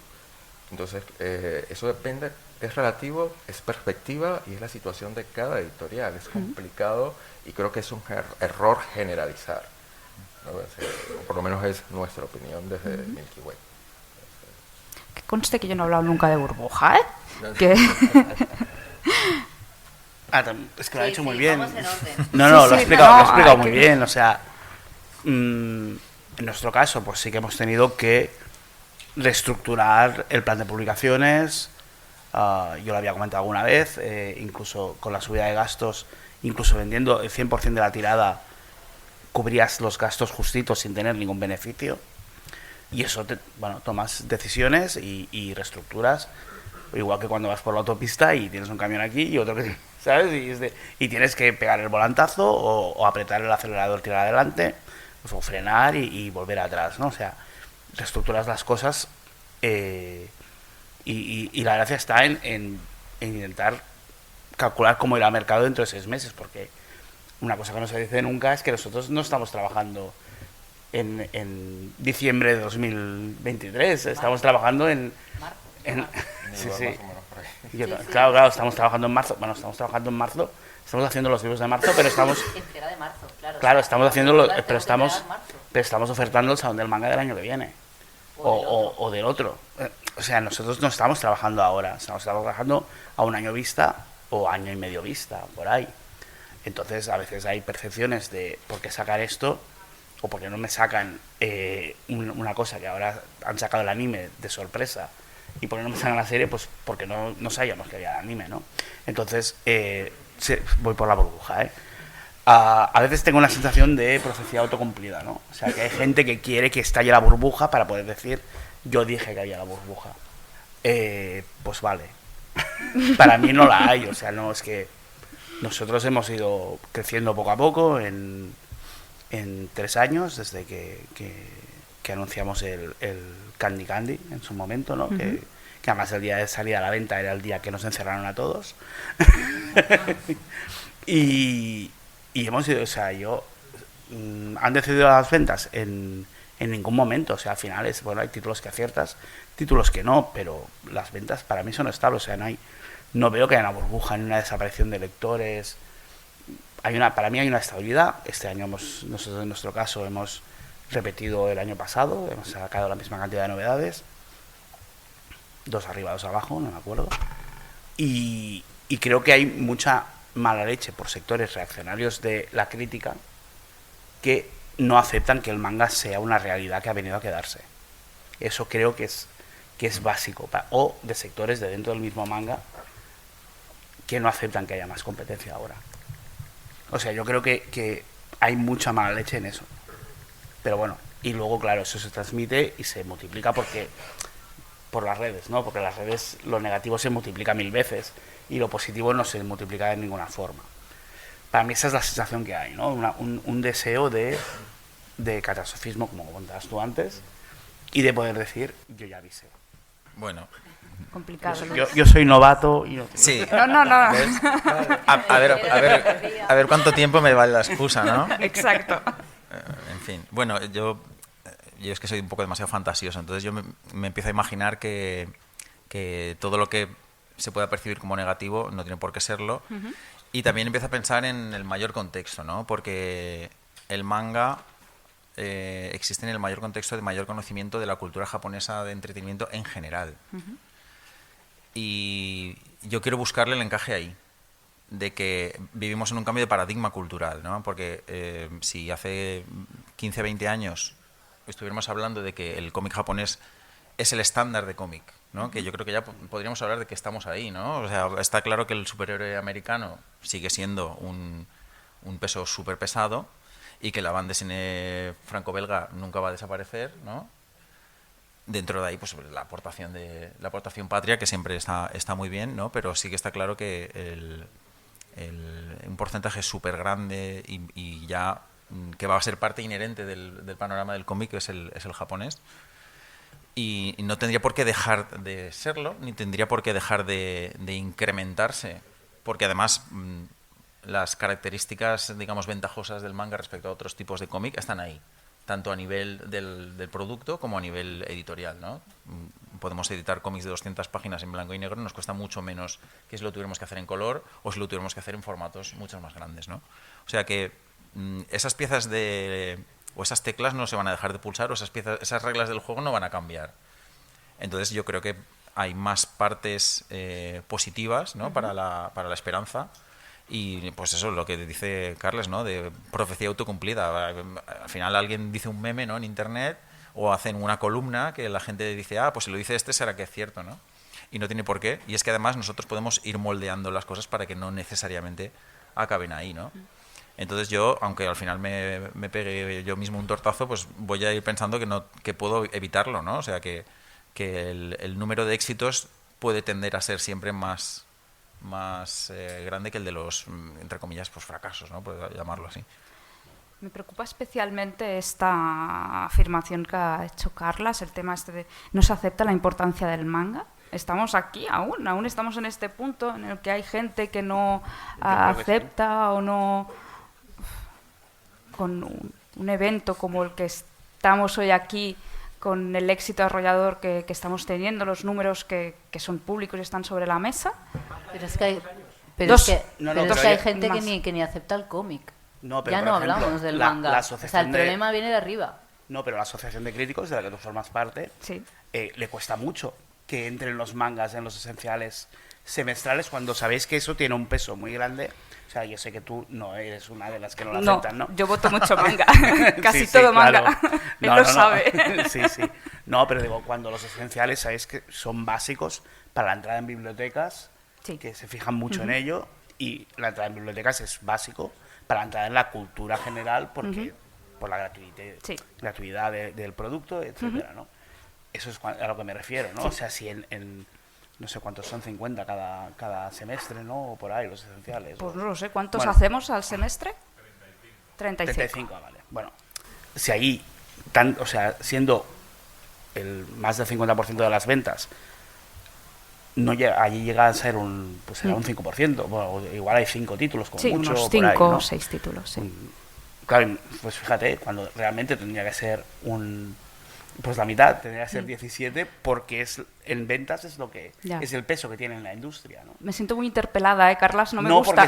Porque por eso he empezado diciendo, sé que tú no eres, pero eso es lo que pasa en la Asociación de Críticos, y la Asociación de Críticos sois los que marcáis lo que sale en revistas, lo que sale en blogs, lo que sale en... Entonces es la imagen pública de promoción del manga que tenemos, del manga y del cómic. Sí. Bueno, a ver. Así hablas. Somos 5 ponentes. No es verdad, yo soy moderadora. A ver, sí que y es cierto que esta es una crítica que nos hacen muy habitualmente desde el manga y es una crítica legítima. La cuestión es que, claro, la Asociación de Críticos y Divulgadores de Cómic tiene que abarcar muchos aspectos, incluyendo, por ejemplo, el tema del fanzine.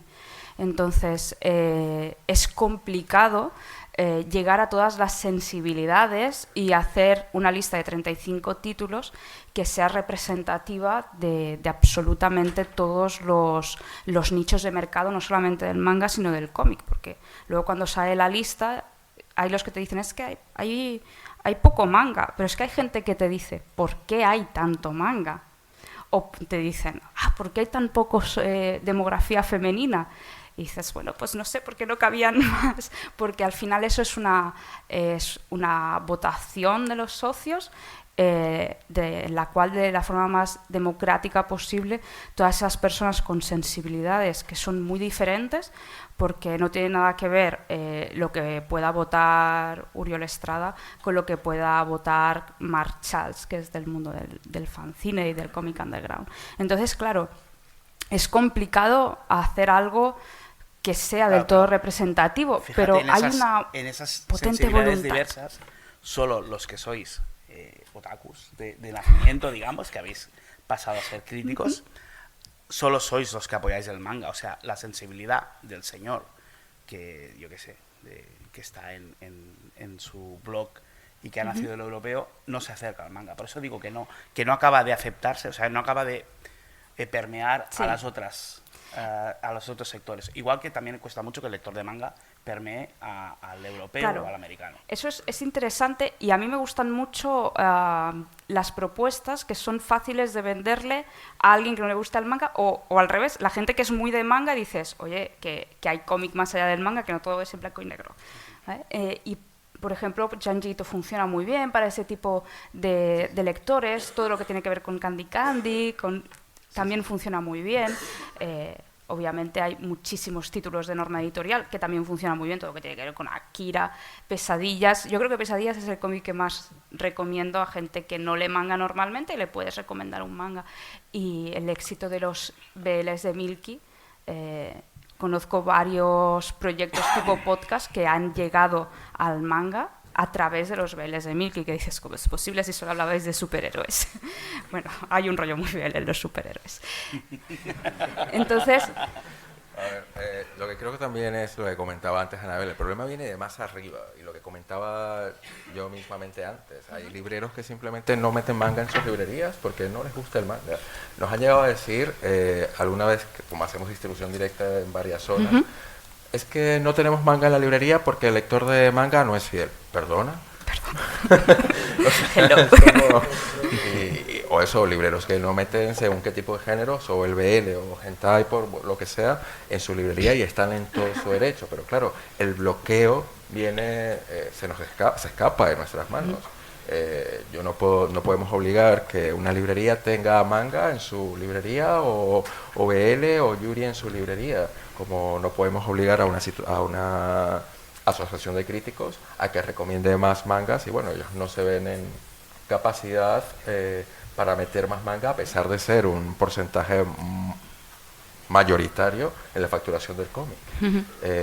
También dependerá de qué relevancia tenga esa recomendación, esa asociación en el momento, y la pueda ir ganando o perdiendo, porque claro, el público cada vez se fija en diferentes tipos de recomendaciones. Eso va cambiando y va evolucionando, y claro, esperemos que como el cómic se fue normalizando y el manga se ha ido también normalizando, ya el lector que se asocia con el manga no tiene la misma imagen de antes. Esperemos que a medida que pasen los años esto vaya desapareciendo cada vez más. Sí. Es lo normal, creo. también creo que hay un proceso, ¿no?, de lector a empezar a hacer crítica y divulgación semiprofesional, diríamos, es decir, amateur pero con voluntad de profesionalismo, y luego de ahí a entrar en una asociación con lo que eso implica, ¿no? Entonces, claro, a lo mejor es que es pronto. A lo mejor dentro de 5 años el problema es que no te sacamos los de Yermo, o que hay poco Astiberri, o que... No, pero la pregunta me la has hecho ahora, entonces la Sí, situación es ahora. Sí. Si en los 5 años cambia, pues no me harás la pregunta, ni habré dicho yo que el manga todavía le cuesta entrar mucho en la crítica. Sí. A mí me sigue molestando que el manga esté separado del cómic. A mí también. Porque para mí el lector de manga histórico es el mismo lector que el cómic histórico. Y Tokyo Revengers al lado de superhéroes es que se apoyarían y, ¿sabes? O sea, es el mismo público. Entonces, al separarlos de forma tan bestia, estás perdiendo esto, lo que digo, que es tan necesario, que es el trasvase de lectores de un tipo, o sea, de un cómic de un origen a un cómic del otro origen, porque al final lo que estamos separando siempre es por origen, o sea, es que es muy absurdo. Hay quien diría lo mismo de separar el cómics por temáticas o demografía, Sí. pero es que también es muy relativo. Sí. Claro, yo me las veo, me las deseo a veces ahora por ejemplo estamos sacando cómics de Cixin Liu en Yermo, para que me los coloquen con las novelas de Cixin Liu, que son un éxito de ventas. Entonces el público es ese, el público que lee las novelas, y yo qué sé, cuando sacas cosas de videojuegos, hombre, es que su lugar es en la sección de videojuegos, no solo en la sección de manga. No, o sea, y es mucho trabajo comercial, mucho trabajo de crítica, pero es un trabajo que igual nosotros con el día a día tampoco tenemos tiempo que hacer, ¿no? Pero bueno, Complicado. es picar piedra y ya cambiar la cosa, ¿no? Antes comentabais que ya estáis trabajando en marzo del 24. Y para poner un poco de punto y final a esta mesa redonda, me gustaría preguntaros cuáles son vuestras perspectivas para el 2024. ¿Vamos a seguir estabilizados? ¿Va a seguir bajando? ¿Va a subir? ¿Vale? Es una buena respuesta también. No, es que no lo sé. Realmente ahora mismo mis planes son intentar que el planning que tengo preparado para 2024 se cumpla con las menos incidencias posibles a nivel de todo, materiales, aprobaciones, traducciones, apocalipsis zombie. Este último año, personalmente, para nosotros ha sido... Yo no tenía parrilla, yo no tenía planning, yo tenía algo aspiracional. Y bueno, y lo intentábamos, y hay veces que llegas o no llegas. Ahora mismo yo sí puedo sacar lo que tengo planeado el año que viene, ya me doy con un canto en los dientes. Y es que claro, tampoco sabes cómo va a evolucionar el mercado. Era lo que comentábamos antes, tú te vas adaptando, vas reaccionando. Porque si yo ahora mismo, por ejemplo, viera que en el año que viene ojalá volviera a haber un pico de ventas y que el mercado puede absorber más títulos, yo tengo más títulos. Lo que pasa es que los voy aportando porque a nivel de capacidad interna nuestra, de nuestro equipo, ya no solo el equipo manga, el equipo comercial, el equipo de producción, el equipo de almacén, si yo veo que no, es que yo a lo mejor yo podría sacar 50 títulos tranquilamente, porque los tengo. Porque tengo muchas series largas que son continuaciones y hay veces que las tengo que espaciar porque es que literalmente no nos da la vida, no podemos sacar tanto. Pero si realmente el mercado lo pudiera absorber, pues ya hay algunas periodicidades que las acortaría. Lo que pasa es que no lo hago porque es que realmente no puedo. O sea, yo no puedo gestionar 40, 50 títulos al mes. Títulos, además, para mí, una continuación, un número 1 siempre da más trabajo, obviamente. Pero luego las continuaciones... La revisión, las aprobaciones, el diseño, el control de calidad, los plotters, todo esto hay que hacerlo igual, la comunicación, las acciones promocionales de uno, lo de otro, enviar las muestras, es muchísimo trabajo. Entonces a veces tenemos que elegir de, vale, ¿cuánto puedes hacer bien? Yo creo que 20, 25, vale, pues esos. Y de aquí, ¿qué sacamos? Jujutsu Kaisen, vale, el primero. Y luego vas para atrás y es a lo que vas. Entonces, claro, yo es lo que digo, yo tengo una parrilla más o menos que intento que sea equilibrada y veremos cómo van las cosas. Si el año que viene pues la cosa fuera muy mal, pues oye, no, que tienen que ser 15. Pues 15, que pueden ser más. No lo sé, es que ya te digo, además, hacer... Los únicos planes a un año vista que me puedo plantear son, como decía Carlas, en plan de qué licencias creo que me puedo plantear, o este título lo veo interesante. ¿Crees que lo podríamos colar en 2024? Hasta la veo un poco justo, bueno, pues para 2025. Pero ya está, al menos desde nuestro caso. Pero como decís, aquí cada uno tenemos realidades muy distintas y capacidades y planes empresariales muy distintos. Claro, te vas adaptando. Obviamente vamos trabajando a meses vista, pero con la pregunta inicial, que esperábamos de 2024, lo mismo, no lo sabemos, pero sí que creemos que volverá al periodo antes de esta época dorada, a un crecimiento que venía siendo un crecimiento orgánico del mercado y que ese pico tan poco usual es como si desaparecería y volvemos otra vez a crecer a niveles de principio de 2020 y hacia arriba. Yo creo que, o quiero ser optimista en ese aspecto, y creo que es lo que va a pasar. Obviamente te tienes que adaptar. Una de las críticas que más hacen a veces en redes es, pero ¿cómo puede una editorial tener 2 años o 1 año y medio un título licenciado y no lo anuncia, no lo saca? Es por eso, porque te vas adaptando. Y a veces no es el momento adecuado y ya está, o lo tienes que apartar porque, oye, mira, esto no funcionó, tengo que mover, esta serie la tengo que pasar a bimestral, esta está funcionando muy bien, la paso a mensual, ya me quita el espacio, la capacidad como en equipo que tenemos para sacar tantos títulos al mes y nada, y eso va quedando allí hasta que sea el momento ideal, es así. Tienes un planning, yo tengo un planning también eso, hasta octubre, porque siempre intentamos dejar los 3 últimos meses, que es el periodo más grande, más fuerte de la industria editorial, para poder colar allí algo que quizás pueda ser potente, que hayas licenciado en el año y meterlo para el Salón del Manga. Pero claro, eso es lo que tú quieras sacar. Ahora ya será lo que tengas capacidad y lo que puedas sacar. No me pongo más al lado que hablo muy bien. A ver, yo el 2024 espero poder irme de vacaciones, que este año no puedo hacerlas. No, y de cara a Echi, nosotros vamos a la estabilidad. Hemos tenido un año muy a trompicones. Vale. Y hemos cambiado la forma de trabajar, que no funcionaba. O sea, antes Guillermo era solo una persona, entonces era solo yo, obviamente. Y se trabajaba de otra forma, ahora somos un equipo más grande, entonces lo que busco yo en 2024 es estabilidad, ver que eso funciona, y en 2025 intentar crecer de nuevo. Vale. Y eso es lo que espero yo del mercado, que se mantenga. Bueno, está muy bien. Luis. Yo no sé tanto a nivel de mercado, porque seguramente reflejaría o replicaría lo que han dicho los compañeros y compañeras, pero sí que quiero ver si soy capaz de imaginarme cosas que nos den, que ya lo hacemos en algunas otras editoriales, ¿no?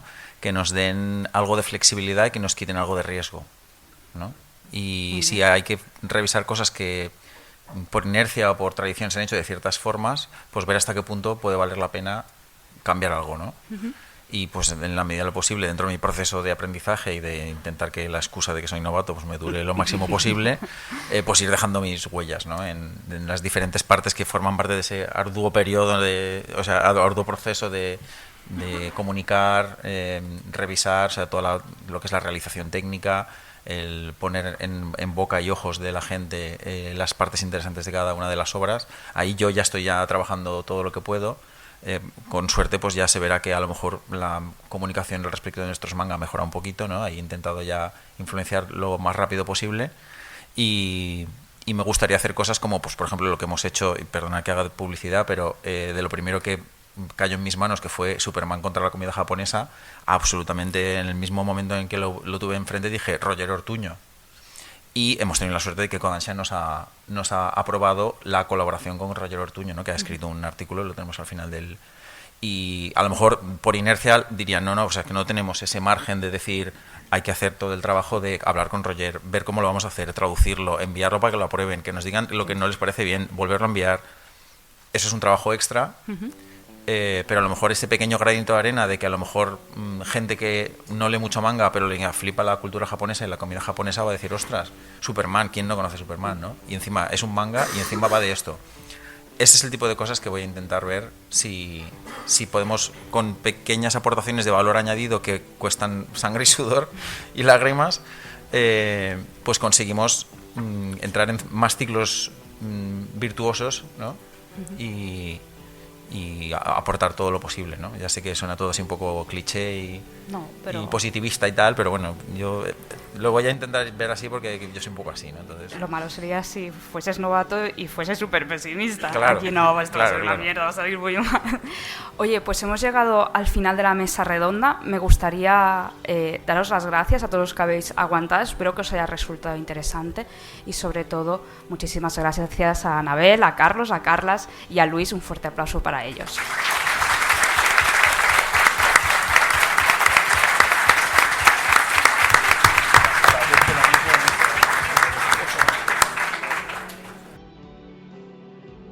Hasta aquí el programa de hoy de Tramas Resueltas. Recuerda que puedes seguirnos en nuestras redes sociales como @tramasresueltas. Además, puedes suscribirte para apoyar el proyecto y hacer que cada día seamos unos cuantos más. Así que ya sabes, dale me gusta, comparte y suscríbete.